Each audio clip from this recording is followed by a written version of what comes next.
Me chamo Aira Lages e hoje estamos aqui para mais um videocast Júri Explicando. Bom, estou com minha convidada Maria Vitória Zini, minha prima, estudante do último ano de Direito, e hoje abordaremos sobre o livro Linguagem e Argumentação Jurídica, de Alda da Graça Marques Valve, principalmente dando ênfase no capítulo 6, a argumentação nas peças processuais.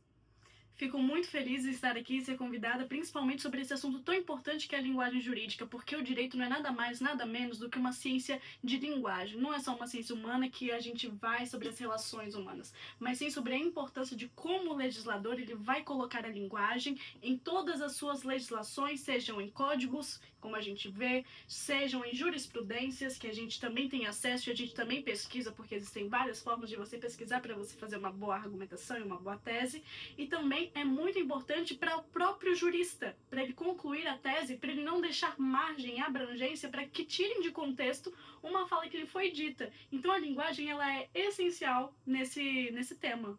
Com certeza. E tudo isso é abordado no livro Linguagem e Argumentação Jurídica. Bom, vamos começar as perguntas?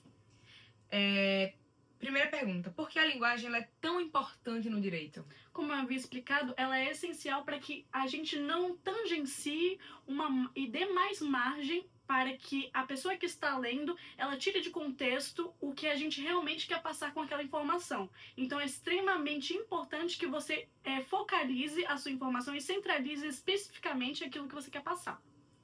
Bom, qual as etapas mais importantes para construir um bom discurso jurídico?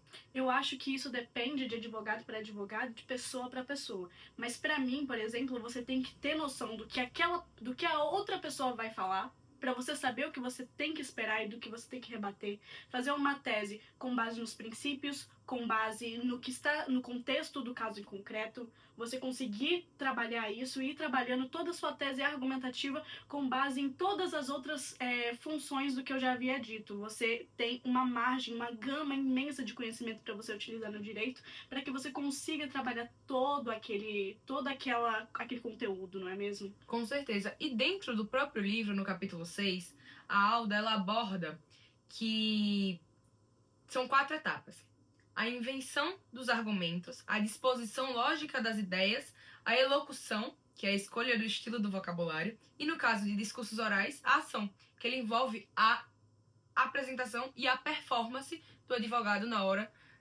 do seu processo, da sua audiência. Sim, sempre é muito bom você ter persuasão quando você vai estar falando. Eu gosto muito da parte penal, então é muito bom você ter persuasão, porque quando você está no júri, muitas vezes você esquece um pouco do juridiquês, que ele é importante, uma linguagem técnica extremamente necessária para que a gente não tangencie o que a gente está abordando, mas às vezes no júri a gente está falando com pessoas comuns, com leigos na nossa profissão.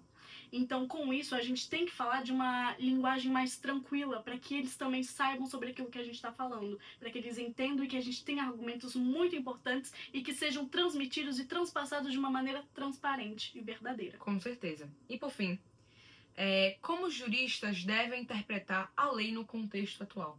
No contexto atual, eu acho que deve-se levar muito em conta a realidade que a gente vive e o pós-princípios, né?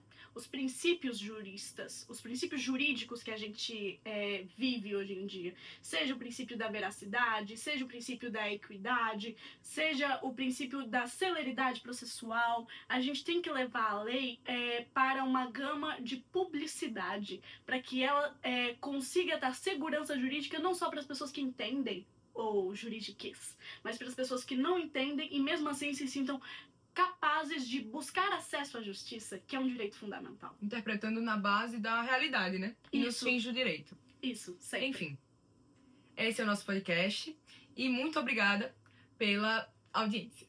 Obrigada, beijo!